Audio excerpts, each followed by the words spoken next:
Welcome to episode 66 of Project Geek. Project Geek Critique. Project Geek.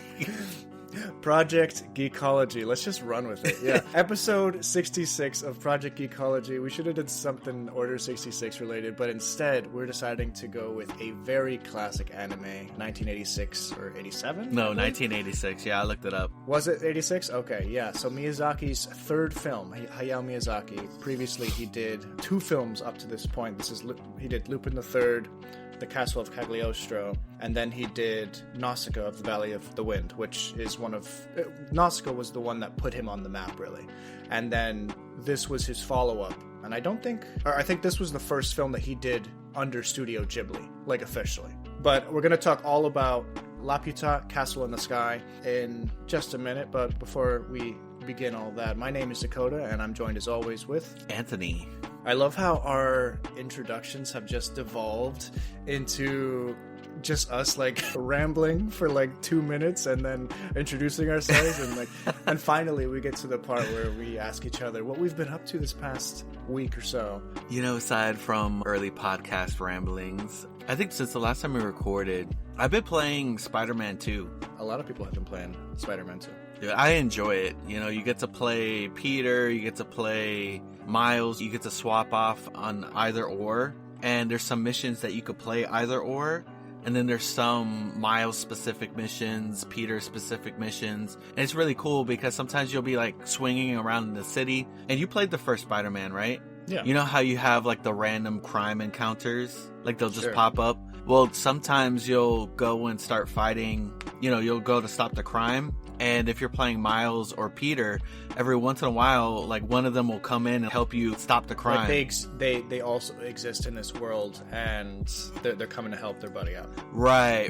It's not like you're swapping off a skin, you know? Yeah, so even though this is Spider-Man 2, and the previous game to this was Miles Morales, so this is actually like the third game in the series, even though this is technically the second one, you know? Right, so this is like the full sequel to Spider-Man, but I will say that playing Miles Morales is very relevant because they talk about stuff that happens in that game. So, I mean, Miles Morales was kind of the sequel, and this one was, I mean, I guess it was it wasn't long enough to be a sequel. I'd say it was an expansion, but they charged it like it was a full sequel.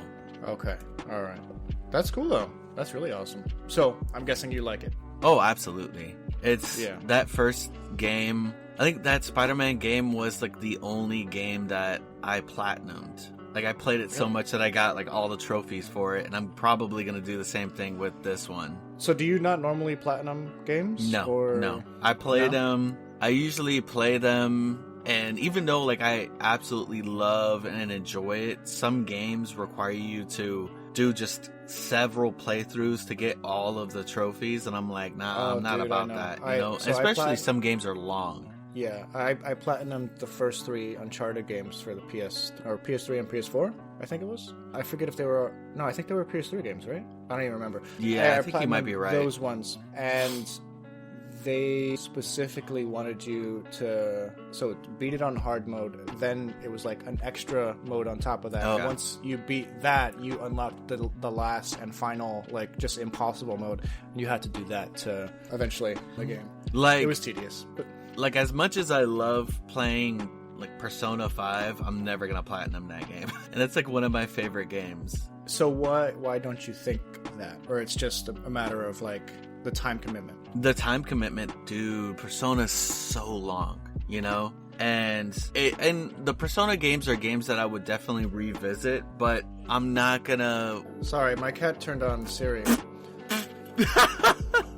I started hearing music. I'm like, what's happening? Not your cat wanting to, like, change the mood. I have no idea what even song that was, but my cat turned it on. Your cat wanted to change the mood.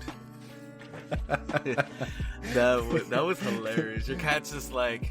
And I saw your cat in the back. You like, see him in the background, right? Yeah.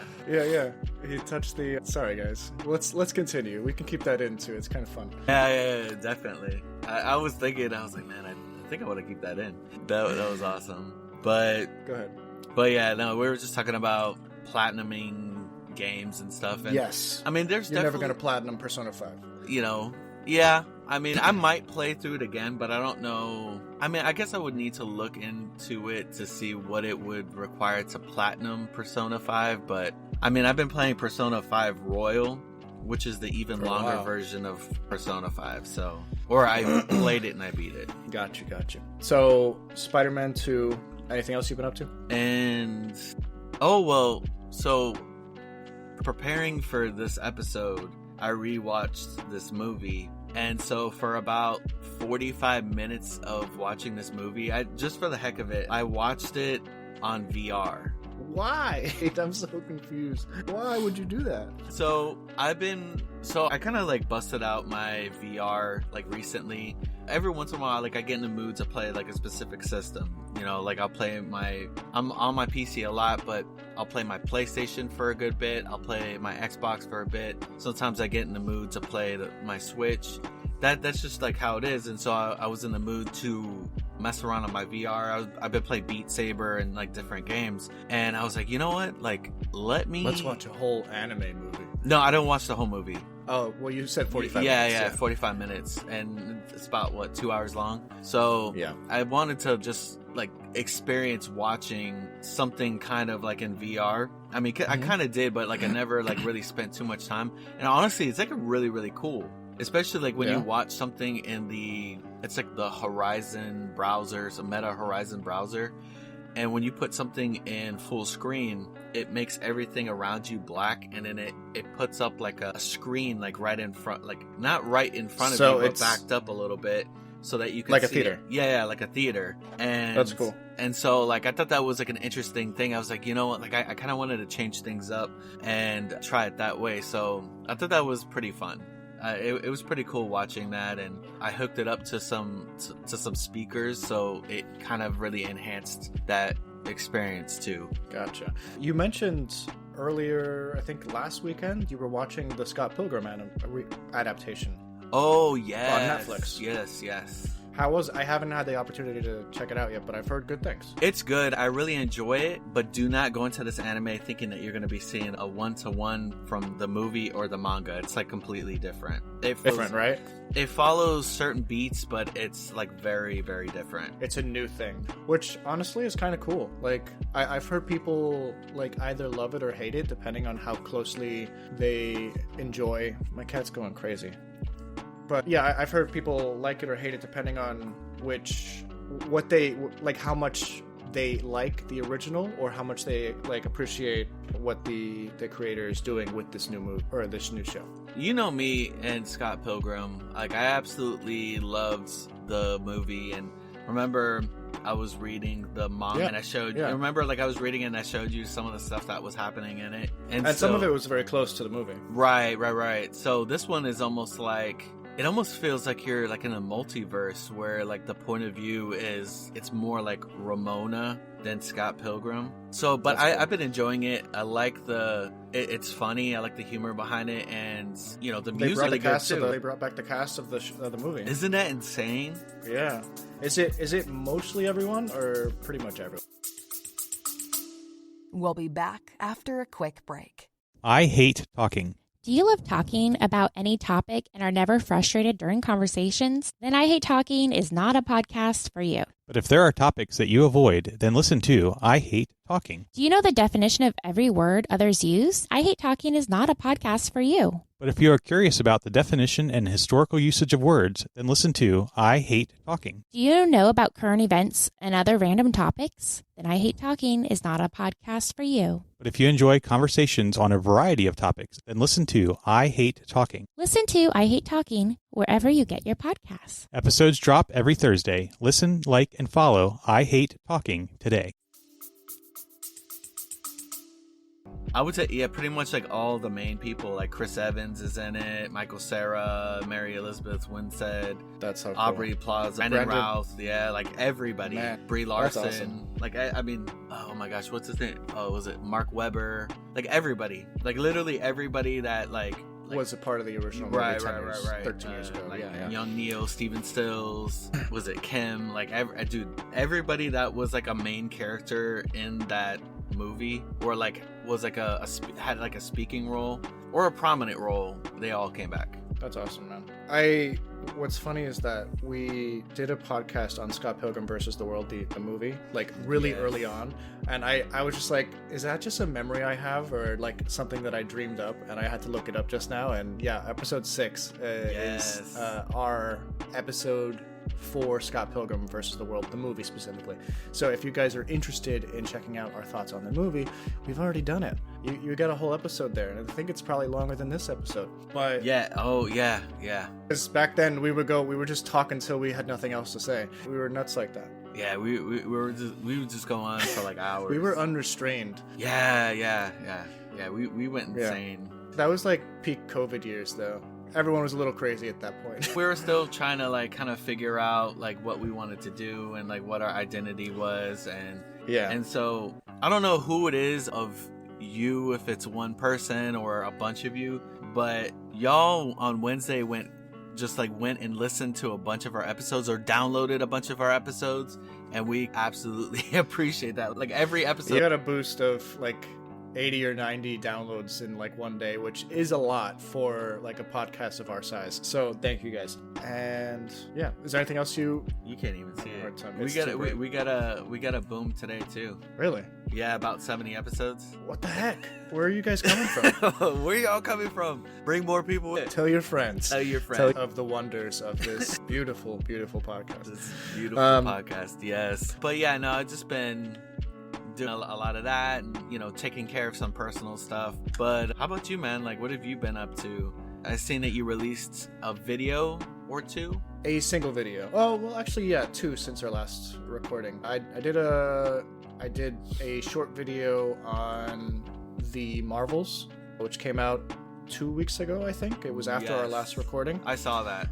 I watched that movie too. What are your thoughts? I thought it was a fun watch, but I feel like this movie might have worked earlier in the MCU days, but I think that it's losing its charm. Yeah, it's definitely lost its charm, but I feel that what's really like against it is the superhero fatigue. Because I'm gonna be honest with you, I'm kind of like, I really don't want to watch Marvel stuff anymore, like right now. I think that we need like, I mean, I'm gonna go see Deadpool, don't get me wrong, but I think that we need like a good year or so of like no like Marvel material. We need time to miss it and give them time to like write out, because they're just trying to like pump them out like a factory, and like the quality of it is now starting to look very, very just not notable. Good. Right. You're gonna get like some good quality stuff and then some not so good quality stuff, and so we just need better writing. Yeah, I agree. I too enjoyed the movie, and actually, like, some of the action was really, really fun and really creative. Like, the entire idea of them, like, whenever they would use their powers, they would literally switch bodies in different locations. And I thought that was really creative. Like, they were quantum entangled. But yeah, there's something about it that does feel like, even though I liked it, even though I want to see more like it, it does feel like a thing of the past now. And I do want to get that opportunity to miss it a little bit. Also, when it comes to like missing it, I think that we will get that opportunity, because I think next year we only have Deadpool 3 coming out.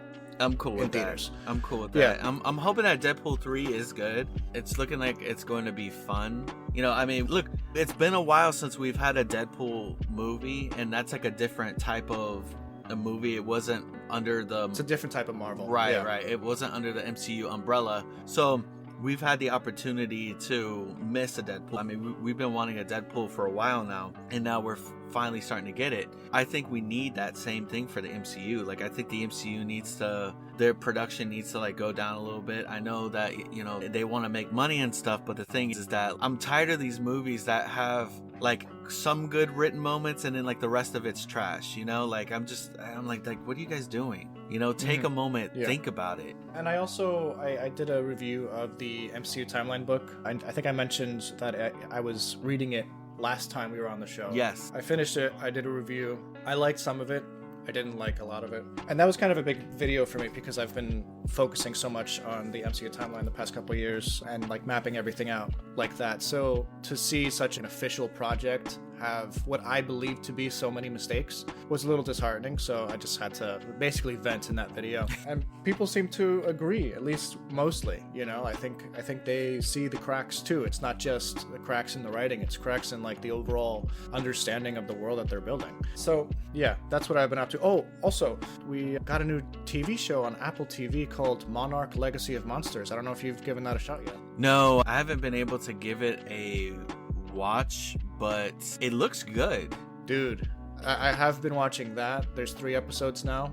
Such a solid series. So it like bounces around the MonsterVerse. So, you know, the series that started with Godzilla in 2014, then went into Kong Skull Island, Godzilla King of the Monsters, and then Godzilla vs. Kong a couple years back. It kind of bridges all of those, well, mostly it bridges like early Monarch days to the first Godzilla film, basically. But it kind of shows the story of like how Monarch got started, why they were necessary early on in the 40s and 50s, and so on and so forth. It's really cool. And it bridges into like modern day, or like the modern day is like 2015, so it's like a year after what happens with Godzilla in San Francisco. It's just really well weaved together. I'm really excited about it. Nice. Yeah, I've been wanting to check it out.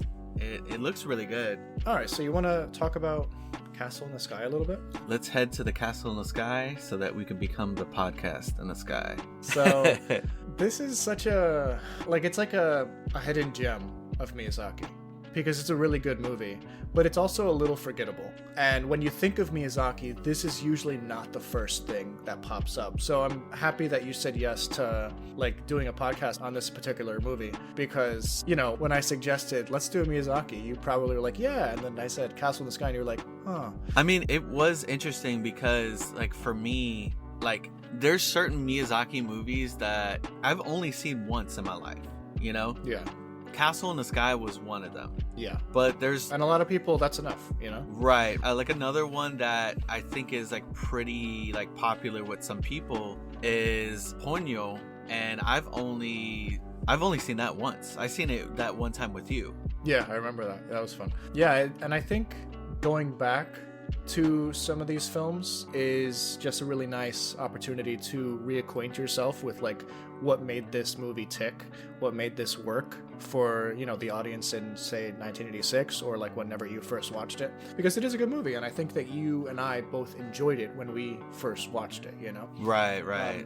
Yeah, so a couple years ago I did a video on Nausicaa of the Valley of the Wind. Oh, I remember that. That's one of my favorite videos. It was such a good time making that and like really diving into the history of Miyazaki. And in that video I kind of explored how Nausicaa was basically like the blueprint for Miyazaki's career. You know, a lot of the tropes that we see in future Miyazaki films was in Nausicaa, but a lot of development of those ideas is featured in Castle in the Sky, like the idea of, you know, lost civilizations being a thing that pops up again and again in Miyazaki's work.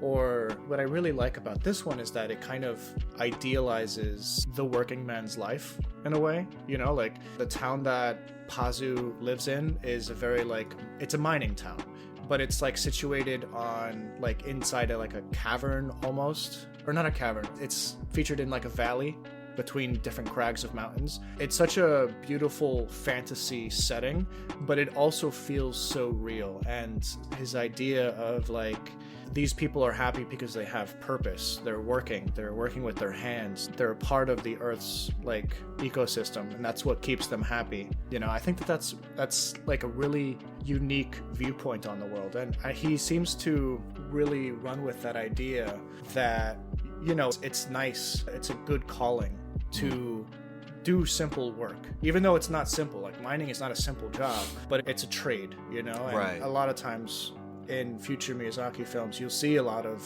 people working trades. Like in Spirited Away, we have Chihiro go into the bathhouse and she's learning to work the baths, basically. And then you go into like the steam room in like underneath the bathhouse, and you have that one guy with all those arms working the cranks and like putting the coals in the fire. So you see a lot of like physical labor in his work, and I think that that's such a cool concept. I don't know, I think a lot of fantasy and sci-fi people move away from that into a more like futuristic world, but he's very set on like, this is a good way to live, you know?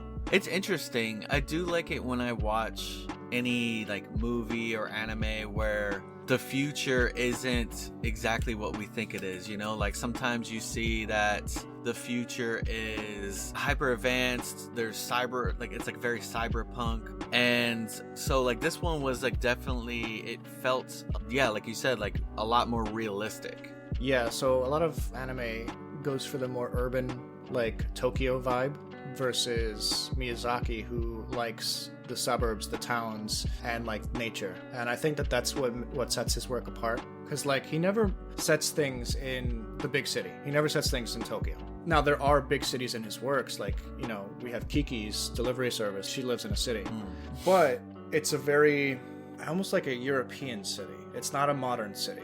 It deals with a lot of, you know, small towns put together, basically. It's just like that idea. It's like been seeping into like my consciousness as I grow up. Like, what was Miyazaki trying to tell us about all this? And I just think it's a beautiful like viewpoint of the world that he's been able to capture. Yeah, watching this movie, honestly, it felt like I was watching it again for the first time, because there's a lot about it that I don't remember. I fairly kind of remembered the castle at the ends. Like I remember I had like a faint memory of like what it looked like, but other than that, man, like it was very, I was surprised like how well the animation like held up. It looked great for a 1986 film, and you know how there's some anime from like back then that doesn't really hold up. But sure, I mean even like American animation, it just doesn't like hold a candle, you know.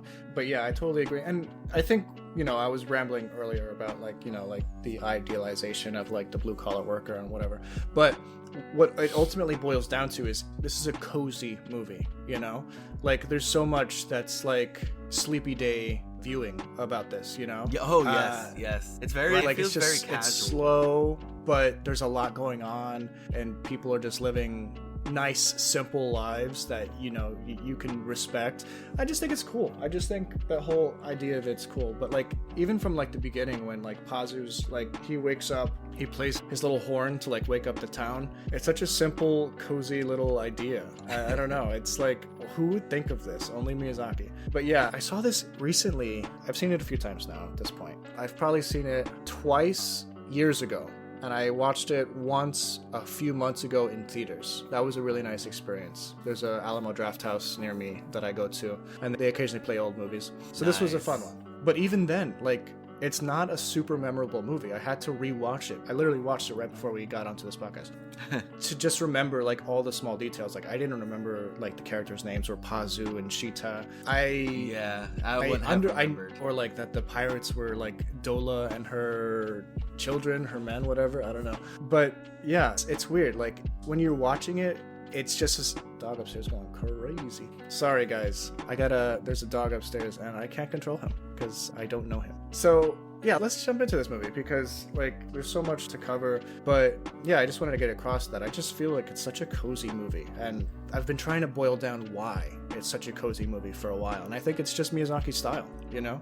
Well, I think you were saying that you say that this was, and I'm not trying to drum up any controversy, but didn't you say that this was like your least favorite Miyazaki film? Did I say that? I don't think I did. I mean, I might have at one point believed that. Yeah, you sent me in text. Oh, I did say it's honestly one of my least favorite Miyazaki movies, but I have a lot to say about it. Yeah, I remember you typing that, but for some reason that's not on my phone. It's like in one of my longer messages. Yeah, like I mentioned it a couple. Yeah, I remember you said that you're writing an article about it. And I think actually that's probably going to be the idea of my article, is because I'm working with a bunch of people for a site called Streamer, just for this particular project. I volunteered for it. I think I remember you telling me about that, actually. Yeah, they're doing a Miyazaki thing where like one writer every day leading up to The Boy and the Heron, the new movie, is going to release an article about one of the Miyazaki films. And I think my article comes out in 2 days. So pretty much today and tomorrow I'm going to be writing like just a quick little article about what makes this movie work and like how it changed Miyazaki's legacy. So I'm excited about that. You can check that out. I'll be posting about it on my Twitter, so if you are interested at all, look up my Twitter in the show notes below. We can post it in the show notes too, the actual site to your article if you'd like. Yeah, that sounds good. I'll send it to you. Somebody mowing their lawn. Yeah, it's not that it's somebody. It's like a mowing company. Sorry guys, this is like super annoying. But they're usually done within a couple minutes. All right, I'm gonna lower the. They're like right outside my door, and I think they're blowing leaves.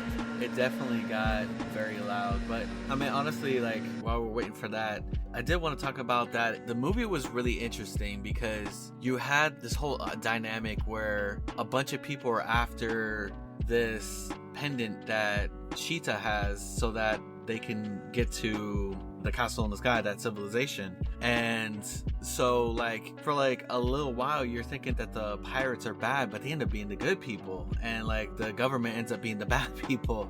And you find out that Sheeta is this like she's like a distant ancestor or she's related to the people of this Laputa, yeah, like she's like literally a princess, right, or like a lost princess, because for whatever reason, like her ancestors left Laputa and then they abandoned it and left for the ground or whatever.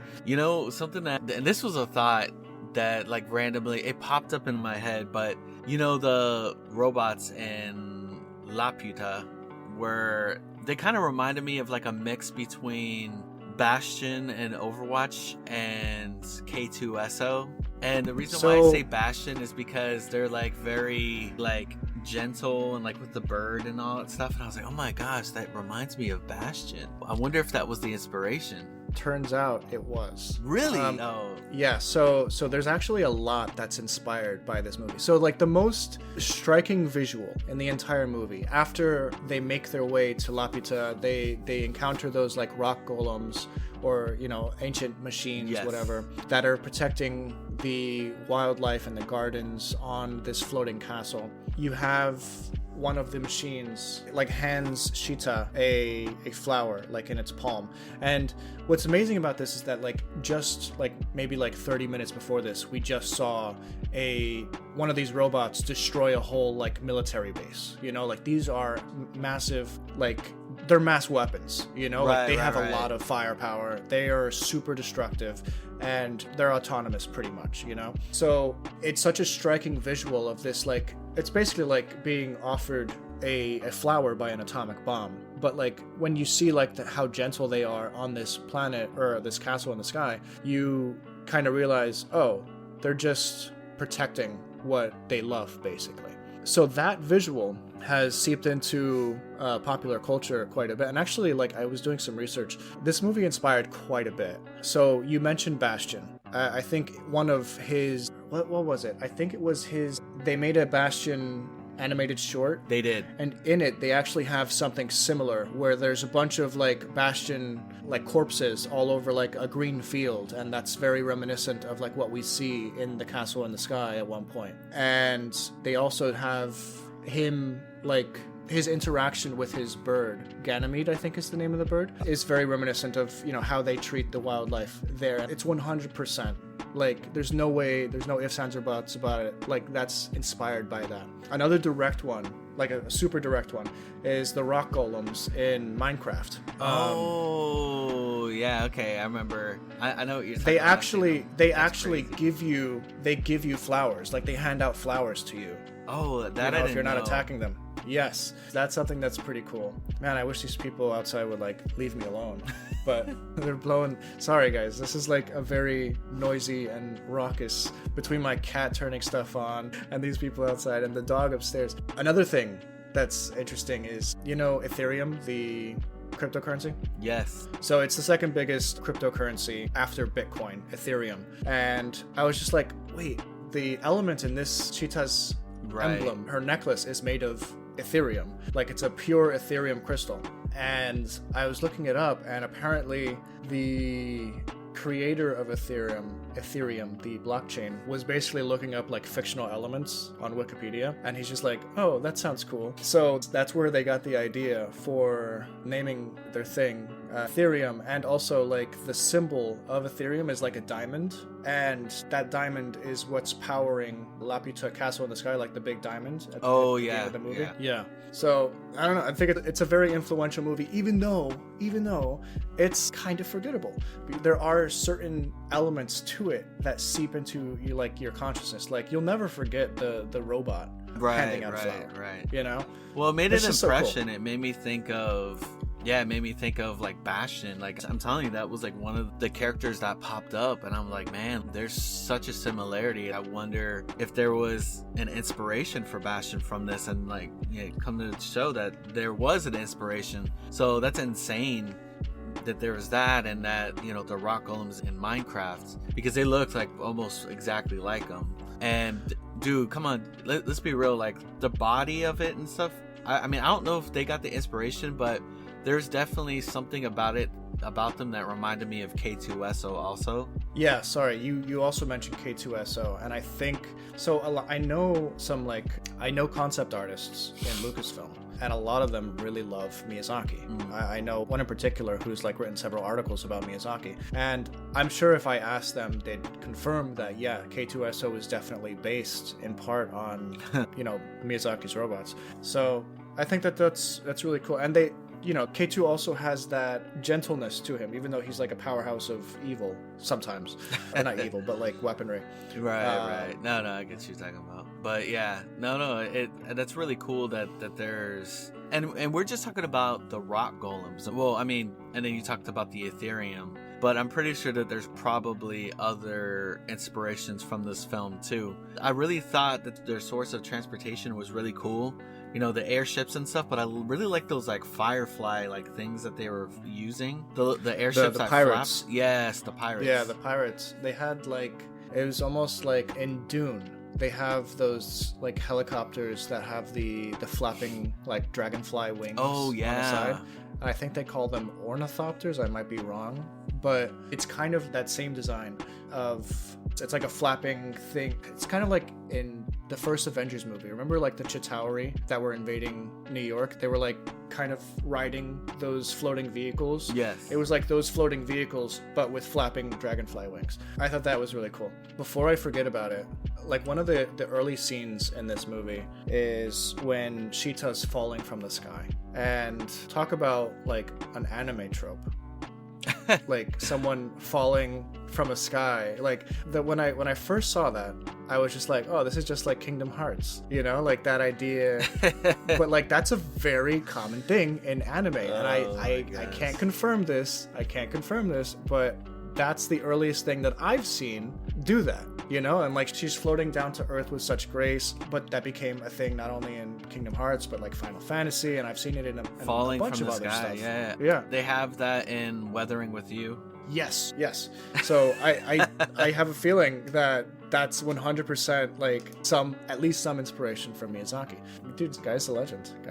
I can't wait for his new movie, by the way. Oh yeah, I don't know if you've seen the trailers. Yeah, I'm definitely gonna go see it. I'm really stoked. When it comes to physical media, I really, really want to get an entire Studio Ghibli collection, but I think I want to hold off for now. For what? Because, I mean, Miyazaki, he always says that this is his last film, and then like 2 years later, I think he's just going to continue to make films until he dies. Like, really, that's just going to be him. He's like, oh no, wasn't the last one his last film, and then this one's his last film, supposedly. Yeah. No, actually, he's now saying that like after this finishes its theatrical run, he'll begin his work on his next movie. Okay, so yeah, no, know that this man is gonna literally make movies until he dies. I think that he just respects the craft, and I think that seeps back into his idea of like work and like labor, and how much he idolizes that, like the working man's life, and what he does is a trade. I think that what he puts out into the world isn't just content like you or I are putting out. Right. He's putting out art, and that's his job, and I respect that. I'm excited to see what he comes up with. So what you're saying is that we don't put out art? I mean, no, we do. Content is an art. Yeah. No, but I get what you mean. But I think that he just thoroughly enjoys making these films, and I mean, honestly, like if you find joy in your crafts, whether that's working on a movie or creating a podcast, man, keep more a power hold of to that. you. Yeah. Yeah, absolutely. So, I keep that flame going because it does give you purpose. It does give you a feeling of satisfaction being able to put something out into the world and be proud of it. So I 100% agree with that. And I think that Miyazaki's love of storytelling and animating, why should he stop? If he has more to say, then tell it. I like the connection and the chemistry in this movie between Shita and Pazu. Like, there was this like closeness, but it didn't go like full throttle into romance, you know? Like, there was a deep caring for one another. Yeah, I think what's great about it is that they were both young enough where it didn't need to be romance. Right, you know? right. It didn't need to be anything like that. And I think that that's kind of why he chose to make the two characters children. But also, like, I think it's cool that children are capable of so much, and I think that's part of the message, you know, like in a world of like corrupt adults, you know, like corrupt military people, corrupt like politicians like Muska, who's trying to take the power of Laputa for himself, or a scientist, whatever. You have good-hearted children who are willing to, you know, try to keep the world a better place. I think that's cool. Actually, I like that you said that because honestly, when it comes to children, adolescent, a lot of adults don't give them credit for, you know, where credit is due. Yeah, children are capable of a lot more than we give them credit. And yeah, like you said, this shows that. I mean, sure, this is an anime, but sometimes people, you know, sometimes like a child will do something and an adult will be surprised. It's like, well, you shouldn't be surprised because children are a lot smarter than we think they are. Yeah, they may be dumb, but they're very smart, you know, like they're intelligent beings. They have agency. They are capable. They are sentient, you know. Yeah, they can keep the Sorcerer's Stone away from Voldemort. They can do that, you know? They can figure out where the location of a hidden civilization is, or a lost civilization is, you know? Yes. Unlock the Chamber of Secrets with a little whisper. Or unlock the Kingdom Hearts. Oh, yeah, I mean... because, I'm pretty sure that Sora in that first one was like 14 or 15. That sounds about right. Yeah, I think he's 14 and Riku's 15. About the same age as Shita and Pazu. Yeah, I think they're about like 13. Yeah, I think that's my favorite like age for, you know, like children characters, where it's like Stranger Things, where they're teenagers. They're maybe just in middle school or early high school, stuff like that. And that's another one, like Stranger Things. Stranger Things, right, yeah. Like the entire world is saved by these kids in Hawkins, Illinois for like how many times? Like it's 4 seasons now? yeah, absolutely. They're like some of the very few people that know the existence of this other like alternate reality that like lives, you know, in a very thin veil. And so, yeah, no, you're right. No, I agree. It's like that. It's that slot where it's like the coming of age. They're like the early teens. It's the coming of age. They're in that moment where they're trying to figure themselves out. They're still innocent. They're innocent, and it's like the beginning of their journey to adulthood, and where they're trying to figure and find themselves. And this movie definitely like kind of falls into that, you know, especially with Shita finding out about her past or her lineage, you know? Right. Yeah, for sure. Yeah, that's a good point. Innocent until proven guilty, I always say. Mischievous. One thing I really liked about this movie was its idea of... So this is like a parallel world to ours. Obviously, none of this happened. None of this exists.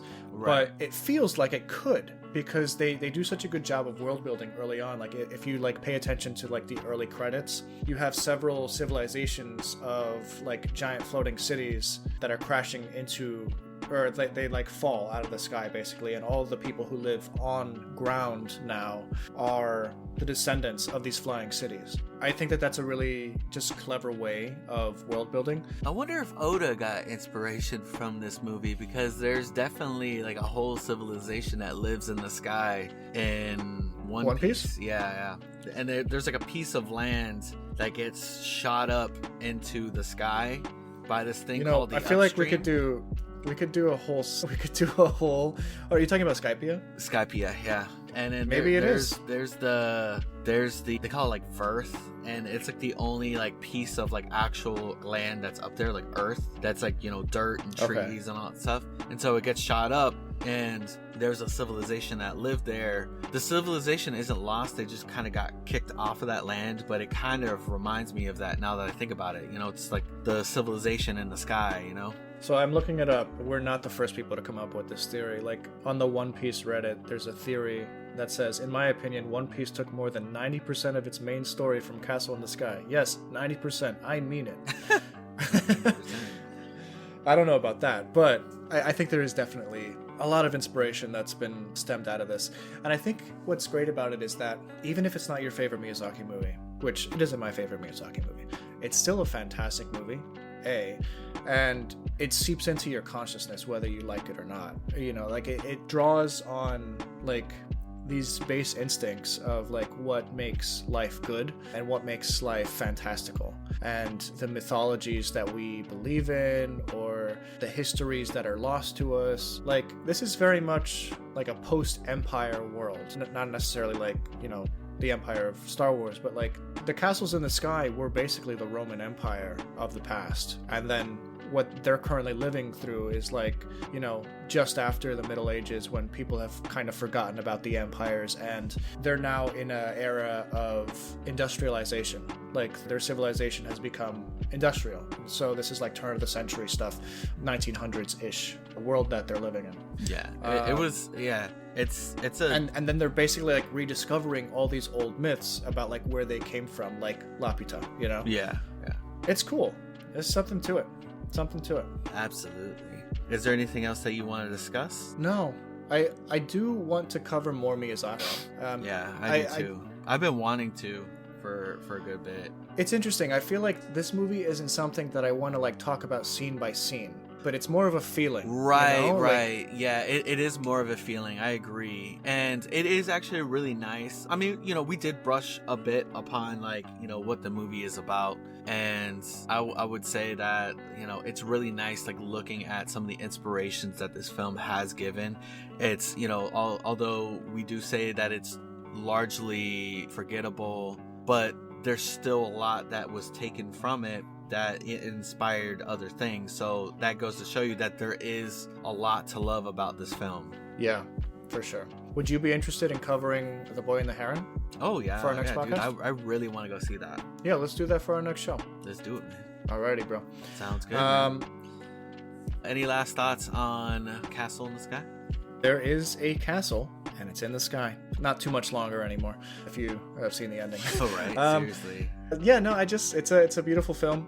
I think it's such a good vibe altogether. If you haven't seen it, I don't think we really spoiled all that much. Like, there's so much more to the story than what we've actually discussed here on the show. But I'm encouraged to cover more Miyazaki in the future, especially here on Project Ecology. So if you're interested, be sure to check this movie out. Obviously, follow us in the show notes, where you can find us at Twitter and Instagram on both, you know, like the podcast handles as well as our personal ones. And yeah, so next week we're going to be covering The Boy and the Heron. Or not next podcast. Next episode, because I don't think it'll be out by then. I think it comes out the 5th. I think it comes out next week, or in a week or two or something like that. When does it come out actually?